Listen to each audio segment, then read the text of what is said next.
संजमोतवो देवावेतनमस्ते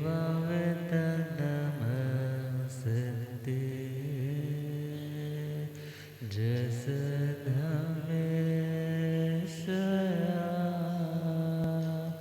मनो श्री महावीर प्रभु को मेरी वंदना। श्री महावीर वंदना वंदना वंदना वंदना वंदना वंदना वंदना। मुझको तारो प्रभु तारे जो चंदना। मुझको तारो प्रभु तारे जो चंदन। वंदना वंदना वंदना वंदना वंदना।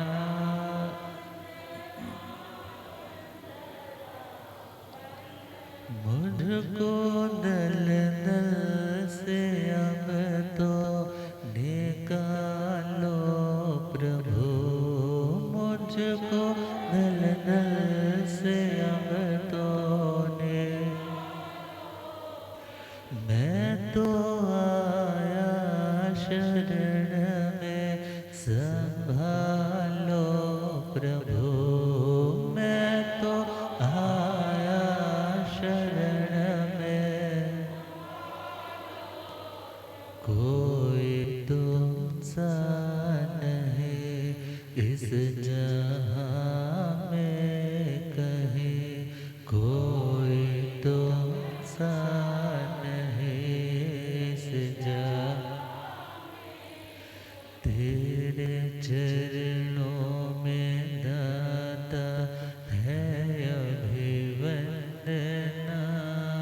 तेरे चरणों में दाता है अभिवंदना। वंदना वंदना वंदना वंदना वंदना वंदना। अनंत अनंत शांति के निकेतन शासनपति श्रमण भगवान महावीर स्वामी के पावन चरण अरविंदों में हार्दिक भावभीनी वंदन नमन। मेरे अंधेरे जीवन को रोशनी प्रदान करने वाले परम उपकारी आगम ज्ञान के भंडार आगम ज्ञाता आगम पुरुष जिन शास्त्ररत्न हिमाचल केसरी उपाध्याय भगवंत श्रद्धेय गुरुदेव श्री जितेंद्र मुनि जी महाराज साहब के पावन चरण कमलों में हार्दिक भावभीनी वंदन नमन। पाठ पर विराजमान तपस्वी रतन श्री प्रभु मुनि जी महाराज साहब के चरणों में भावभीनी वंदन नमन। धर्म सभा में उपस्थित धर्मानुरागियों, सुशीलवती माताओं एवं बहनों, असीम पुण्योदय से भाग्योदय से आप सबको संतों का समागम और वीतरागवाणी श्रवण करने का सुअवसर प्राप्त हो रहा है। श्रवण कर रहे हैं आत्म दर्शन का उपाय स्वाध्याय। स्वाध्याय के 5 अंग वाचना, पृच्छना, परिवर्तना, अनुप्रेक्षा और धर्म करता। अनुप्रेक्षा के संबंध में चिंतन चल रहा है।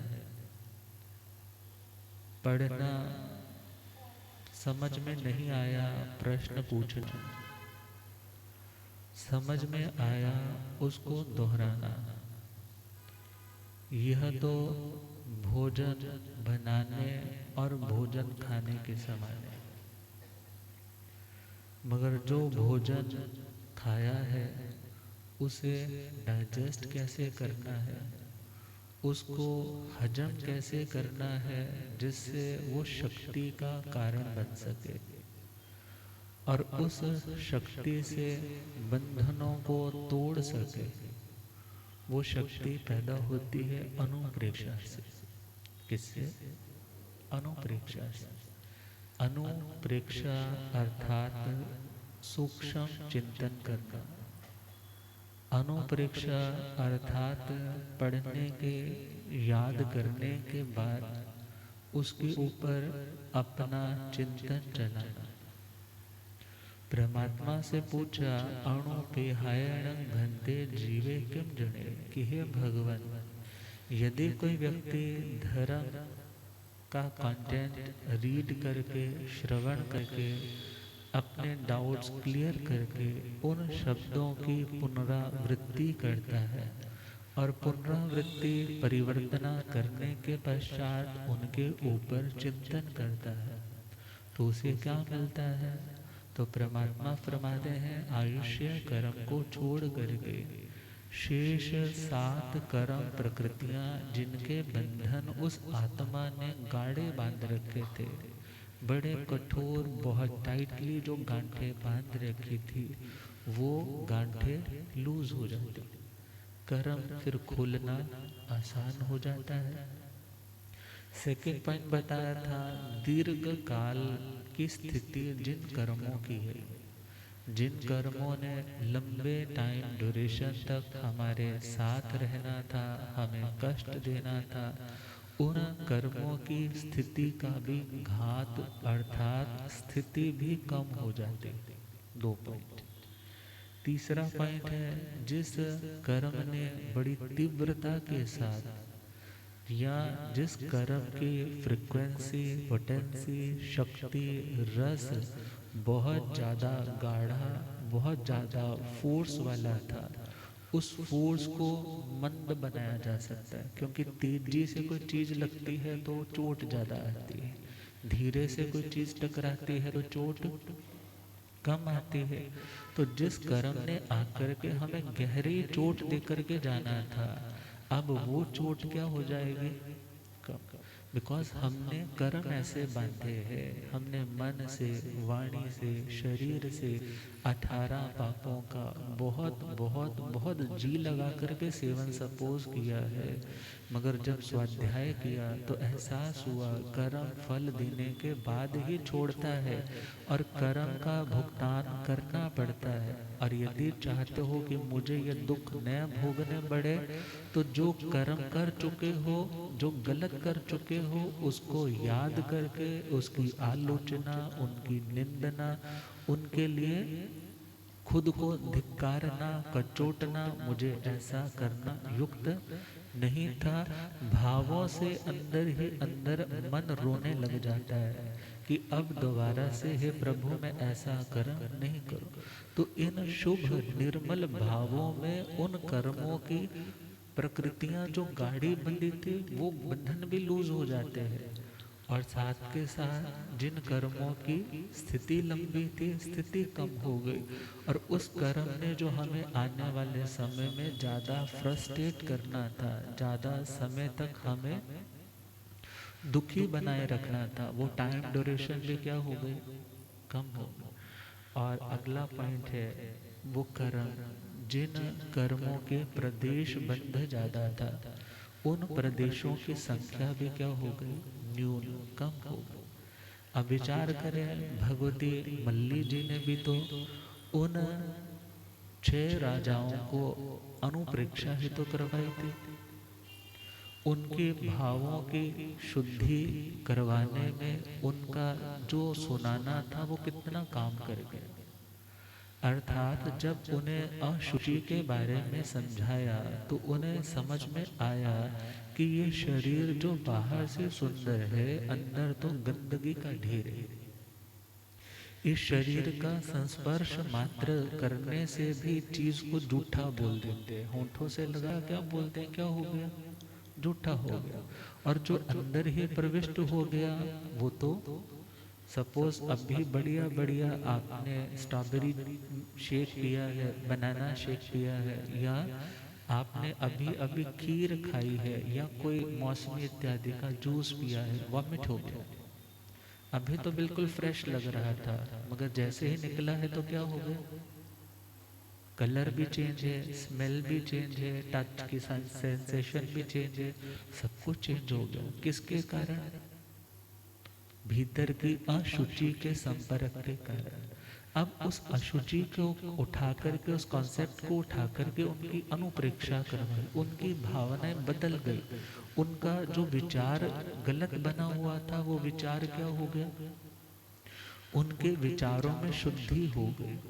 तो परमात्मा फरमाते हैं, जब आत्मा बड़े भावना के साथ अनुप्रेक्षा करता है, पढ़े हुए शब्दों के ऊपर चिंतन करता है, गहरा चिंतन करता है, तो आउवं चरणम कम्मं सिय बंधई सिय नो बंधई।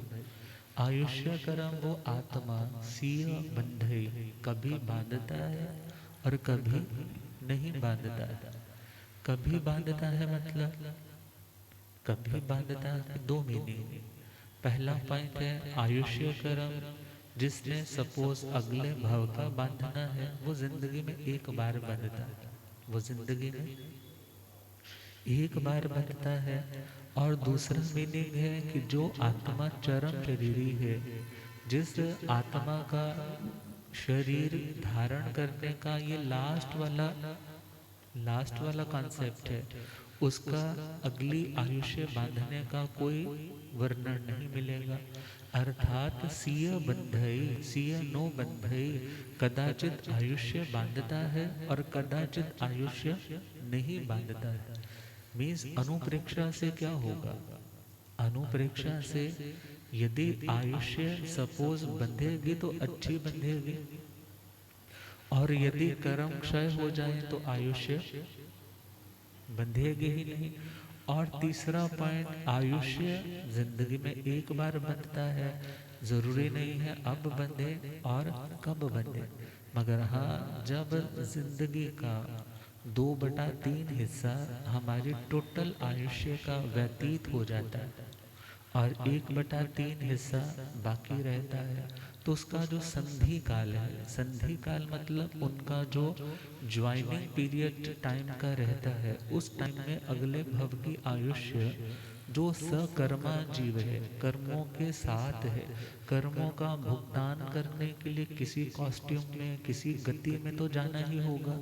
तो वो आत्माएं अपनी जिंदगी के, सपोज करो मेरी उम्र है 90 ईयर्स, कितनी उम्र है? 90 ईयर्स, 90 साल। तो 2/3 हो गए 60 ईयर्स, और 1/3 हो गया 30 ईयर्स। कॉन्सेप्ट है, प्रश्न आ जाता है आयुष्य कब बंधती है? तो पहला पॉइंट है कि 2/3 हिस्से बीत गए और 1/3 हिस्से बाकी है उनके संधि काल में। उनके संधि काल में मतलब 60 कंप्लीट हो रहे हैं, 30 वाला स्टार्ट हो रहा है, उस टाइम ड्यूरेशन में आयुष्य अगली बंध सकती है। पहला पॉइंट। सपोज उस टाइम में भी आयुष्य नहीं बंधी तो बोले जी जो 30 है उसके भी 3 भाग करना। कितने भाग करना? 2/3 बीतने पर और 1/3 रहने पे, मतलब 20 छोड़कर और 10 रहने पर उनके संधि काल में आयुष्य बंध जाए। और यदि उसमें भी ना बंधे तो उसके फिर 3 हिस्से करने, उसके फिर 3 हिस्से करने, 2/3 बीतने पर, 1/3 रहने पर उसके संधि काल में आयुष्य बंधे। और यदि न बंधे तो फाइनली मृत्यु आने से पूर्व अंतर मुहूर्त पहले आयुष्य बंध जाता है। कितनी देर पहले? अंतर मुहूर्त पहले आयुष्य बंध जाती है। मगर जो नारकी रहते हैं, जो देवता रहते हैं और जो युगलीय रहते हैं, नारकी, देवता और युगलीय, ये अपनी जिंदगी की समाप्ति से 6 महीने पूर्व अगले जन्म की आयुष्य बांधते हैं। कितनी देर पहले? 6 महीने पहले।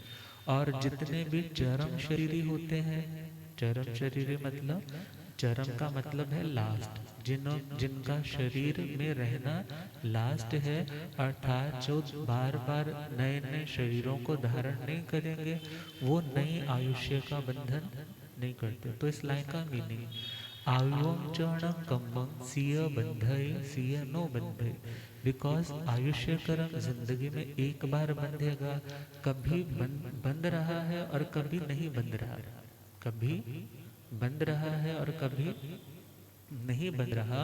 और इतना भी ध्यान रखना है, जब आयुष्य कर्म बंधता है तो वो अनाभोग अवस्था में बनता है। कौन सी अवस्था? अनाभोग का मतलब हमारा ध्यान, हमारी कंसंट्रेशन, हमें नहीं पता चलेगा कि बंद रहा है। वरना क्या होगा, जैसे फोटोग्राफर बोलता है अभी कैमरा सेट है, स्माइल करो, कॉलर सेट करो, तो आप तो बिल्कुल सेट ऐसे हो जाओगे कि अब तो आयुष्य कर्म बंध रही है, अब तो भावना बिल्कुल मैं सिद्ध हूँ, मैं बुद्ध हूँ, कर्मों से मैं निर्लिप्त हूँ, जिनसे मैंने बुरा किया उनसे क्षमा याचना करता हूँ, जिनका किया उससे माफ़ी मांगता हूँ, और जिनका मैंने किया उनसे मैं माफ़ी मांगता हूँ। मगर आयुष्य कब बंधती है, किस अवस्था में बंधती है? अनाभोग। कौन सी? अनाभोग का मतलब जिस समय व्यक्ति को पता ही ना चले कि आयुष्य इस समय बंध रही है, अर्थात आयुष्य कर्म जिसने तो अगले जन्म में जाना है, बंधनी तो है, मगर वो आयुष्य कभी बनती है कभी नहीं बंधती। मीन्स हमेशा बंध रही है ऐसा नहीं है कि रेगुलर चल रहा है, ऐसा नहीं होता। मगर आयुष्य कर्म जिंदगी में एक बार बंधता है, और वो कब बंध रहा है इसके बारे में केवल ज्ञानी, अतिशय ज्ञानी जानते हैं। मगर हमारे इस अनुप्रेक्षा से हमें क्या बेनिफिट होगा? हमने यदि शास्त्र पढ़ा, शास्त्र की बातों को सुना, अपनी भावनाओं को निर्मल शुभ बनाया, उत्तम बनाया, कुछ अंदर गलतियां थी तो उन गलतियों को हमने एडमिट भी कर लिया कि हाँ, कन्फेस भी कर ली मेरे से ये गलतियां हुई, और उन गलतियों के लिए हमने क्षमा याचना भी कर ली। किसी का बुरा हुआ था हमारे द्वारा, हमने उस व्यक्ति से माफ़ी मांग करके उसकी भरपाई भी कर दी। मगर हमें बेनिफिट क्या मिलेगा इतना कुछ करने का? परमात्मा कहते हैं, इन उत्तम शुभ भावनाओं से आसाय वियणिजं चरणं कम्मं नो बुद्धो बुद्धो उवचीनाय। ऐसा व्यक्ति जिसकी अनुप्रेक्षा उत्तम है, जिसका चिंतन उत्तम है, जिसकी भावनाएं उत्तम है, जिसकी भावना के अंदर सत्वेषु मैत्री, गुणेषु प्रमोदम, क्लिष्टेषु जीवेषु कृपा परत्वम, मध्यस्थ भाव विपरीत वृत्तो सदा ममात्मा विदधातु देव। ऐसी भावना रहती है कि दुनिया के जितने भी प्राणी है उन सभी के प्रति मेरी मैत्री है। मेरी क्या है? जब अच्छा सुनोगे तो थॉट प्रोसेस अच्छा आएगा ना, तो तुम्हें कोई शत्रु नहीं ना लगेगा। तुम्हें क्या लगेगा? शत्रु अंदर बैठा है। शत्रु कहाँ बैठा है? शत्रु अंदर बैठा है। जो शत्रुता का भाव है वो शत्रु है। जो हमारे भीतर शत्रुता का भाव है ना किसी के प्रति, वो शत्रु हमारे अंदर बैठा है। और जिस किसी ने प्रतिकूल आचरण हमारे से कर दिया, विरुद्ध हमारे चला गया, उसको हमने शत्रु मान लिया, मगर वो हमारा शत्रु नहीं है, बल्कि मेरा पुण्य कमजोर है इसलिए वो आज मेरे विपरीत चल रहा है। इट मीन्स मेरा शत्रु कहाँ बैठा है? मेरे अंदर। और यदि सब लोग मेरे अनुकूल अकॉर्डिंगली चल रहे हैं, मुझे अप्रिशिएट कर रहे हैं, तो बाहर मित्र नहीं है। मित्र कहाँ बैठा है? वो मेरा उत्तम कर्म मेरा मित्र बन करके बैठा है, जो मुझे हर जगह अनुकूलता दे रहा है, हर जगह मेरे अकॉर्डिंगली हर सर्कमस्टांस को वो बना रहा है। अब विचार करना है कि आयुष्य कर्म तो जिंदगी में एक बार बंधेगा, मगर असाता वेदनीय कर्म, साता वेदनीय कर्म तो हम रेगुलरली बांध रहे हैं। बिकॉज सात कर्म तो एवरी टाइम बांधे जा रहे हैं, और 8 कर्मों की निर्जरा एवरी टाइम हो रही है। अब ऐसे कॉन्सेप्ट में जब हमने क्या सोचा कि सभी जीव मेरे मित्र है, सत्वेषु मैत्री, और किसी के अंदर कोई क्वालिटी है, किसी की प्रशंसा हो रही है, तो मेरे अंदर कोई ईर्ष्या नहीं आएगी। क्यों? क्योंकि मैं उस कॉन्सेप्ट को जान चुका हूँ। किसी को एप्रिसिएशन मिलती है उसके पुण्य से मिलती है। और सपोज किसी व्यक्ति का जैक जैक बोलते ना, जैक लग गया, वो व्यक्ति जी ठगी मारता है, फिर भी उसको बहुत ज्यादा रिवॉर्ड मिलते हैं। वो ठगी के रिवॉर्ड नहीं मिलते, वो किसके रिवॉर्ड मिलते हैं? वो तो उसने जो अच्छा किया है उसका रिवॉर्ड मिल रहा है।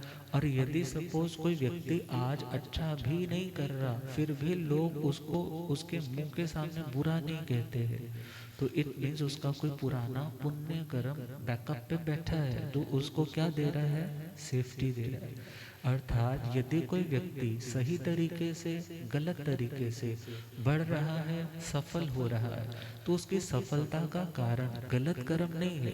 सफलता का कारण उसके पुण्य कर्म है, उसके शुभ कर्म है, उसकी उदारता, उसका दान, उसकी सेवा, उसकी तपस्या जो ऑलरेडी पूरा में वो कर चुका है। उसका बैकअप बन करके, उसका सपोर्ट सिस्टम बन करके उसको आज भी फ्लोरिश कर रहा है। मगर हमें यदि ईर्ष्या कर रहे हैं तो नुकसान किसका होगा?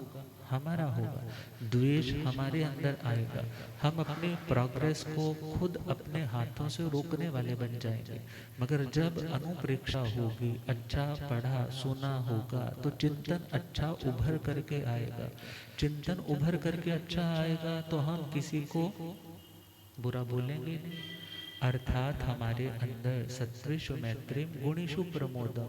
किसी गुणवान व्यक्ति के अंदर कोई गुण है, कोई क्वालिटी है, हम उस क्वालिटी को देख करके उस व्यक्ति के प्रति प्रमोद का भाव, प्रमोद अर्थात भीतर से मुदित होना, प्रसन्न होना। क्योंकि मोदक शब्द है ना, एक मोदक का मतलब लड्डू। लड्डू मिल जाए तो व्यक्ति, बच्चा खुश हो जाता है। पुराने ज़माने में लड्डू होता था, आजकल वो चीज़ टॉफ़ी चॉकलेट ने ले ली है। मगर खैर, मोदक अर्थात जो प्रसन्नता दे। और प्रमोद का मतलब प्रकृष्ट, एक तरह से प्रतिपूर्ण तरीके से हम जब किसी व्यक्ति की उन्नति को देख करके, किसी व्यक्ति के गुणों को देख करके प्रसन्न होते हैं। चलो, बुरा तो नहीं ना कर रहा, अच्छा कर रहा है, इसके अंदर ये क्वालिटी है। और उस व्यक्ति की क्वालिटी को देख करके उसके मन में कुड़न नहीं होती, जलन नहीं होती। उसकी प्रशंसा को सुन करके उसके अंदर किसी भी तरह का ईर्ष्या का भाव नहीं आता, बल्कि वो प्रसन्न होता है। चलो, मेरे से नहीं होता, चलो ये कर रहा है, चलो मैं भी अच्छा कर रहा हूँ, ये भी अच्छा कर रहा है, ये कितनी अच्छी बात है। अर्थात प्रमोद भाव रखता है। गुणेषु प्रमोद, क्लिष्टेषु जीवेषु कृपा परत्व। जो लोग जिंदगी के बड़े दुखमय, संघर्षमय क्षणों से गुजर रहे हैं, जिंदगी में बहुत क्लिष्टता है, बहुत क्लेश है, बहुत दुख है, बहुत दर्द है, उनको देख करके हे प्रभु मेरे अंदर कृपा का भाव, मेरे अंदर उदारता का भाव, मैं उनके दुखों को दूर करने वाला बन सकूं, ये भाव मेरे अंदर आने लग जाए। और जब अनुप्रेक्षा करेंगे तभी ये भावनाएं आएंगी ना। मन में क्या आएगा? जब सुबह सुबह उठे, किसी व्यक्ति को सुबह उठते सार दरवाजे पर मांगते हुए देखा, बच्चा था, छोटा था, मन में क्या ख्याल आया कि हे प्रभु मेरे पास इतना हो कि दुनिया में कोई ऐसे घर घर मांगने वाला न रहे, किसी को चोरी ना करनी पड़े, किसी को अपने बच्चों को गलत धंधों में, व्यापारों में भेजना ना पड़े। हे प्रभु, किसी व्यक्ति को हॉस्पिटल में गलत डॉक्टर के हाथ चढ़ करके पैसों की बर्बादी करके मरना ना पड़े। अर्थात अंदर दया का भाव आता है। अच्छा सुनोगे तभी दूसरे के दुख को समझ पाओगे ना, तभी तो सिंपैथी के साथ आपके अंदर उस व्यक्ति की करुणा, करुणा से आर्द्र होकर के, गीले होकर के आंखों से करुणा के आंसू भी बहा पाओगे। अर्थात क्लिष्टेषु जीवेषु कृपा परत्वम मध्यस्थ भाव विपरीत वृत्तो। और यदि जिंदगी में प्रतिकूलताएं हैं, अपने ही लोग हमारे उलट चल रहे, जिनका हमने बहुत किया, वही लोग आज हमें समझ नहीं रहे हैं। आज हम अच्छा समझाते हैं तो भी वो हमारी ही गलती निकालते हैं। परमात्मा से क्या फरियाद करें कि हे प्रभु, ऐसे लोगों के प्रति मैं मध्यस्थ भाव रखूं, अर्थात मैं निष्पक्ष भाव रखूं। मेरे प्रति कोई अच्छा कर रहा है तो उसके प्रति भी राग न करूं, और यदि कोई बुरा कर रहा है तो उसके प्रति भी द्वेष भाव न रखो। अर्थात मैं किसी का फेवर करने वाला नहीं, बल्कि मैं अपनी आत्मा के फेवर में रहो। आत्मा का जो स्वभाव वीतरागता है, समता है, जो आत्मा का भाव निष्पक्षता है, जो आत्मा का भाव तटस्थता है, मैं अपने उन आत्मिक भावों में स्थिर रह सकूं। ये भावना कब आएगी? चंड कौशिक ने डंक लगाया, परमात्मा ने कोई गुस्सा नहीं किया। इंद्र महाराज ने आकर चंदन का लेप लगाया, परमात्मा ने कोई खुशी नहीं मनाई। इतनी स्थिरता, जब पढ़ा तो भावना आई ना, जब सुना तो भावना आई। ये स्टेबल सोल्स के लक्षण है। ये अनस्टेबल लोगों की क्वालिटीज नहीं होती। अनस्टेबल व्यक्ति कैसा होता है? उसकी पूजा कर दो, उसके गुणगान कर दो, वो खुश हो जाएंगे। और एक दो चार बार गलती से आपने उनकी मनौती करना भूल गए, उसको याद करना भूल गए, तो कोई ना कोई संकट, कोई ना कोई कष्ट उत्पन्न कर देंगे।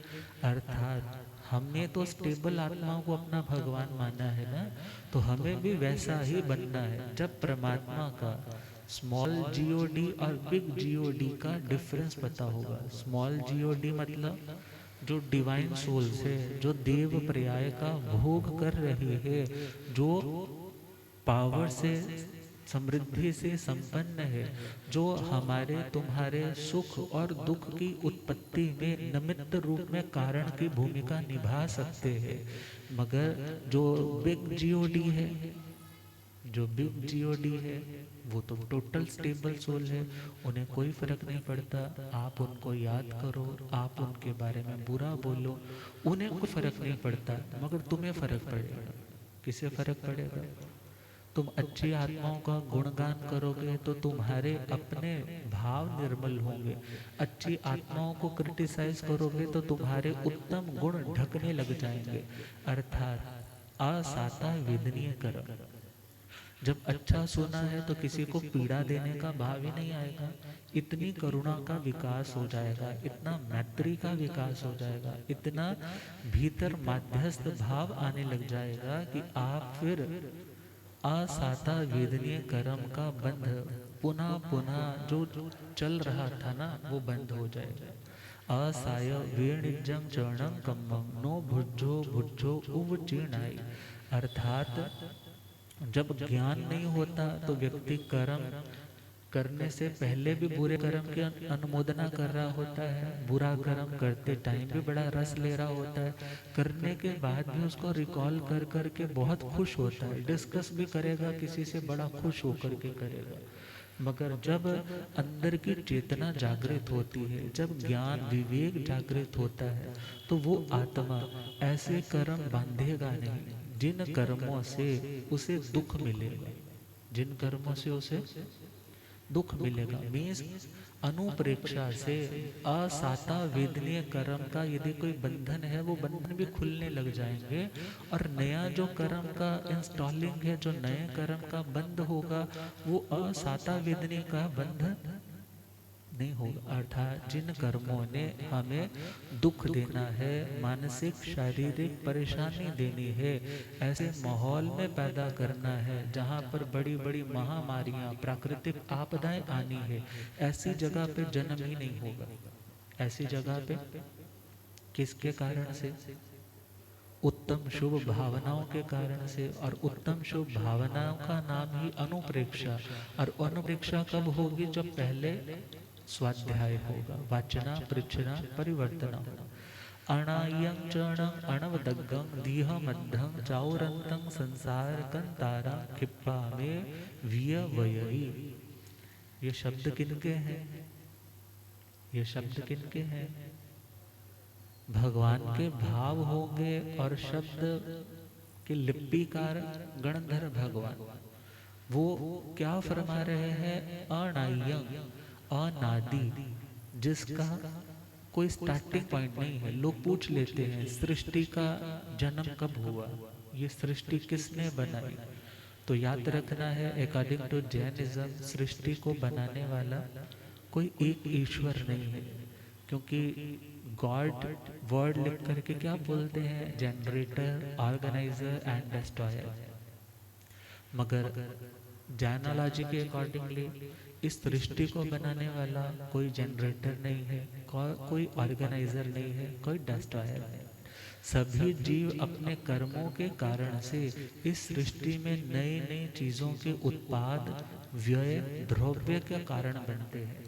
अर्थात नई पर्याय का जन्म, पुरानी पर्याय का विनाश होना और आत्मा का अस्तित्व और पुद्गल में भी परमाणु का कारण रूप परमाणु का सदा सर्वदा जो अस्तित्व है वो रहता है, वो भी नित्य है उस दृष्टि से। तो ज़्यादा कंफ्यूज नहीं होना है, हम इजी कर रहे हैं। अनायम, अनादि। अनादि का मतलब ये संसार का प्रवाह कैसा है। जैसे सुनते हैं ना, सिर से गंगा जी शिव शंकर जी के निकले, मगर ये संसार का प्रवाह कब से है, नो ओरिजिन। कहाँ से आ रही है आत्मा, नो ओरिजिन। बिकॉज यदि ये आत्मा किसी की क्रिएशन होता, किसी की रचना होता, तो रचना नष्ट होती है। जो चीज किसी की बनाई हुई होती है वो बनाई हुई चीज एक दिन खत्म होती है, मगर जो चीज किसी की रचना क्रिएशन नहीं होती वो कभी भी नष्ट नहीं होती। साइंस में लाइन पढ़ते थे, एनर्जी, एनर्जी और हीट दोनों के लिए ही हीट को भी एनर्जी बोला। Energy can neither be created not be destroyed but can be converted from one form to another form. Energy को ना तो पैदा किया जाता है ना उसको नष्ट किया जाता है, बल्कि अलग अलग तरह के माहौल में वो अलग अलग तरह से खुद को प्रस्तुत कर पाती। ऐसे ही आत्मा कैसी है, अनादि है। और ये संसार कब से है, संसार कब से है, अनादि। भले वो काल चक्र बदलेंगे, उन काल चक्रों में अवसर्पणी, उत्सर्पणी, ऐसे अनंत काल चक्र व्यतीत हो चुके हैं, मगर उस दृष्टि से एक टाइम ड्यूरेशन का समापन है। मगर इस संसार का प्रवाह की दृष्टि से देखें तो अंडा पहले आया, मुर्गी पहले आई, तो ढूंढने लगोगे तो कुछ भी दिखाई नहीं देगा। अर्थात ऐसे ही ये संसार अनादि और अणवदग्गम। अणवदग्गम का मतलब, अग्र का मतलब है आगे का भाग, और जिसके आगे का भाग मतलब खत्म हो ऐसा दिखाई नहीं देता। सपोज एक धागा है, धागा मैंने पकड़ा है, मेरे हाथ में है, और एक और दूसरे ने पकड़ा है, तो पता चलता है यहाँ से शुरू होता है और यहाँ पे खत्म होता है। मगर ये संसार, इसका ना तो आदि पॉइंट दिखाता है, दिखाई देता है, और ना दी एंड पॉइंट दिखाई देता है। मगर परमात्मा कहते हैं ऐसा अनादि और अनवदग्र, अर्थात जिसका अंतिम पॉइंट, अंतिम छोर नहीं दिखाई देता। दीह मध्यम, दीर्घ है अद्धा। अद्धा शब्द जो है पंजाबी जो, तो अद्धा मतलब हाफ को बोलते हैं, मगर अद्धा का मतलब टाइम, अद्धा का मतलब टाइम, और अद्धा का मतलब मार्ग भी बोलते हैं। मार्ग का नाम भी क्या है, अद्धा, और टाइम का नाम भी क्या है, अद्धा। अर्थात दीह मध्यम, जिस संसार रूपी कंतारम, कंतार बोलते हैं जंगल को, किसको बोलते हैं, जंगल को। ऐसा संसार चाउरंतम, जिसके चार विभाग है। चार क्या है, विभाग है। अंत का मतलब विभाग है। चाउरंतम का मतलब चार विभागों वाला। नरगति, त्र्यंच गति, मनुष्य गति, देव गति, ये चार विभागों वाला संसार। और ये संसार किसके समान है, कंतारम, कंतार मतलब जंगल के समान है। मीन्स इस जंगल के चार डिविजन्स कर ले तो वो जंगल में संसार में क्या चीजें हैं, नरक है, स्वर्ग है, मनुष्य गति है और त्र्यंच गति। और कहा यह जंगल कैसा है, इस जंगल का रास्ता कितना लंबा है? बोले जी अद्धा, अर्थात इसका रास्ता बहुत लंबा है। दीर्घ मतलब बहुत लंबा। और इस रास्ते को पार करने के लिए टाइम कितना लगता है? बोले दीर्घ, अर्थात बहुत टाइम लगता है। मगर अनुप्रेक्षा के बल से, उत्तम भावनाओं के बल से, गज सुकुमार जी की तरह उत्तम शुभ निर्मल भावनाओं के बल से ऐसी आत्मा क्षिप्पा में शीघ्र ही वियवयी, अर्थात ऐसे संसार रूपी जंगल को पार कर जाता है। क्या कर जाता है? पार कर जाता है। अब पार करना है तो हमें स्वाध्याय करना होगा। हमारे अंदर ही तो कितना कुछ चलता रहता है, कितनी तरह के स्वर्ग वाले थॉट, नरक वाले थॉट, मनुष्य गति वाले थॉट चलते रहते हैं ना। चार चार जो कारण गति बंध के आते हैं। मगर उत्तम भावनाएं होंगी तो सिद्ध गति वाले भाव आएंगे, सम्यक ज्ञान दर्शन चारित्र तप के भाव आएंगे। मगर आएंगे कब? जो स्वाध्याय करेंगे। आएंगे कब? तो क्या गुनगुनाना है? पढ़ते पढ़ते याद किया जो, चिंतन उस पर जो करते।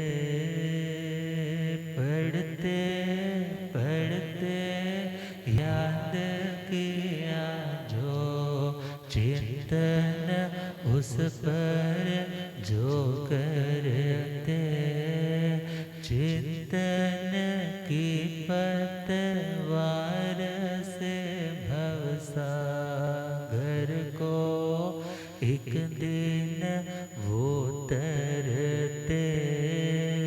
चिंतन की पतवार से भवसागर को एक दिन वो, चिंतन से चिंता मिट जाते, समाधान भी मिल जाते। चिंतन से चिंता मिट जाते, समाधान भी उतरे जो सागर में गहरे, मोती उसको मिल जाते। उतरे जो सागर में गहरे, मोती उसको हंस सी निर्मल दृष्टि पाकर, सद्गुण झोली में भरते। हंस सी निर्मल दृष्टि पाकर, सद्गुण झोली में भर। चिंतन की पतवार से भवसागर को एक दिन वो, काम क्रोध मद लोभ से हमने कर्म किए हैं जो काले। काम क्रोध मद लोभ से हमने कर्म किए हैं जो, उन चिकने कर्मों की गांठें भावना ढीला कर डाले। उन चिकने कर्मों की गांठें भावना ढीला कर डाले। स्थिति कर्म की कड़वाहट भी, बोझ भी हल्का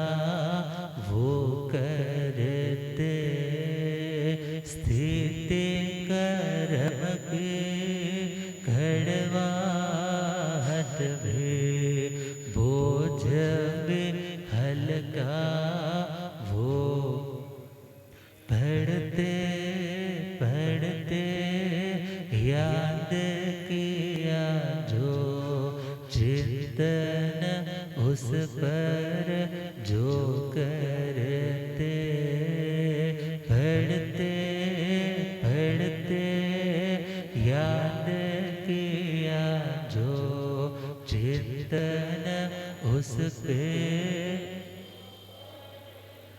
आयु कर्म को छोड़ के साथ कर्म के बंधन हो ढीले।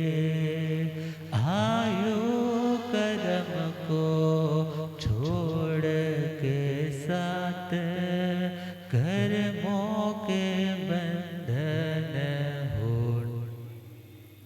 कर्म के पौधे फल देने से पहले पड़ जाते पीले।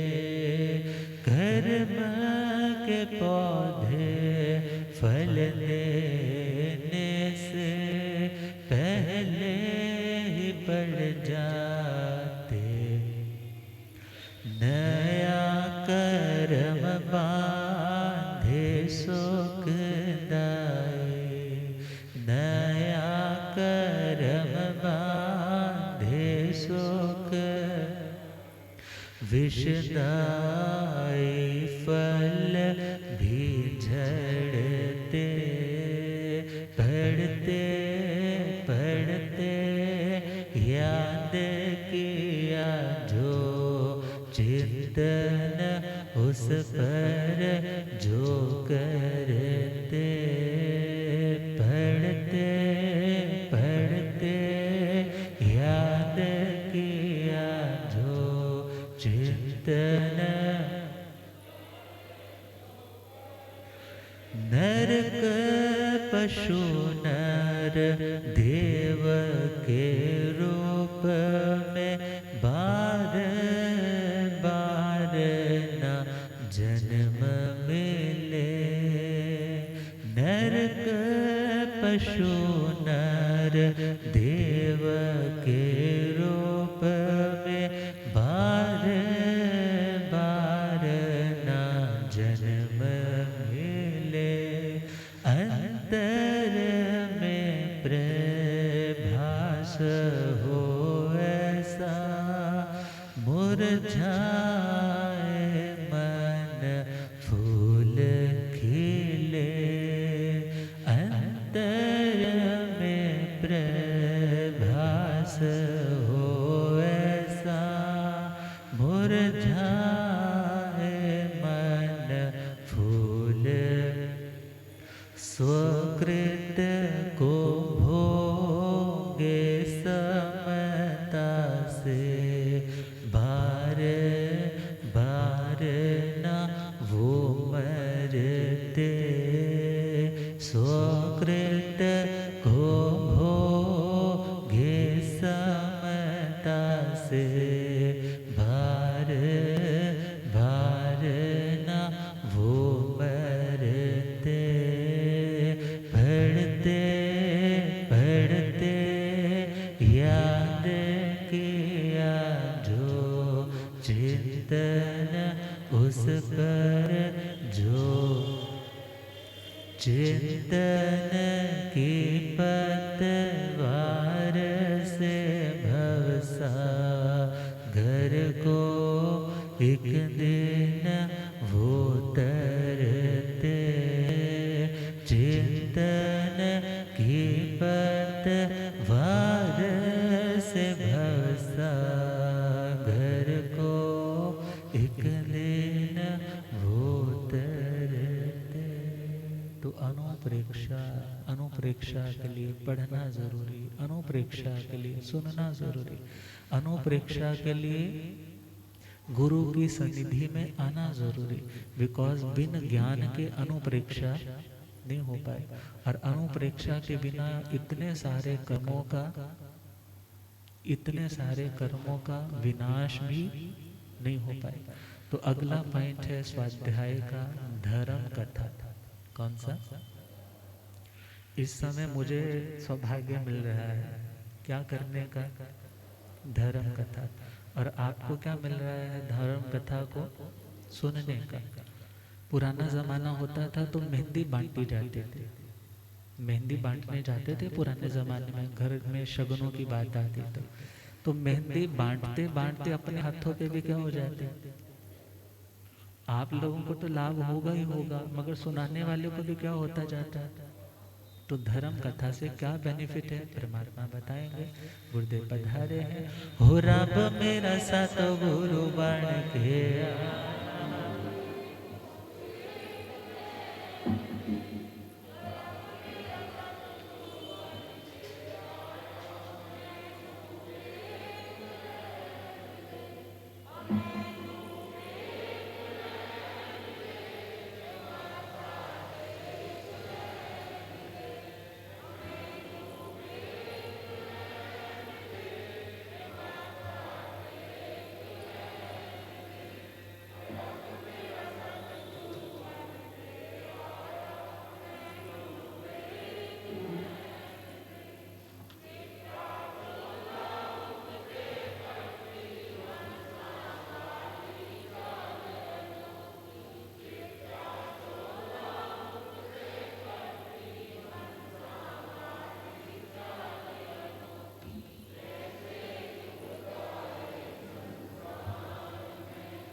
होए थे झुकदा संसार मैनो।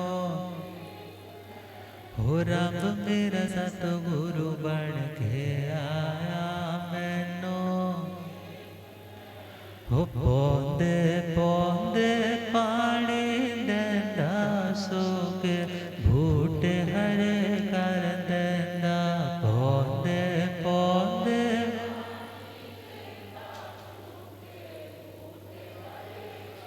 हो केड़ा माली बन के आया मैनू वेख लैण दे। हो केड़ा माली बन के आया मैनू। हो रब मेरा सतगुरु बन के आया मैनू। भूलिया गम ज्ञाता गम पुरुष जन शास्त्र तन हिमाचल के श्री उपाध्याय भगवंत श्रद्धे गुरुदेव श्री जितेंद्र मुनि जी। अब श्रद्धे गुरुदेव कृपा करें इन्हीं भावनाओं के साथ ओम शांति।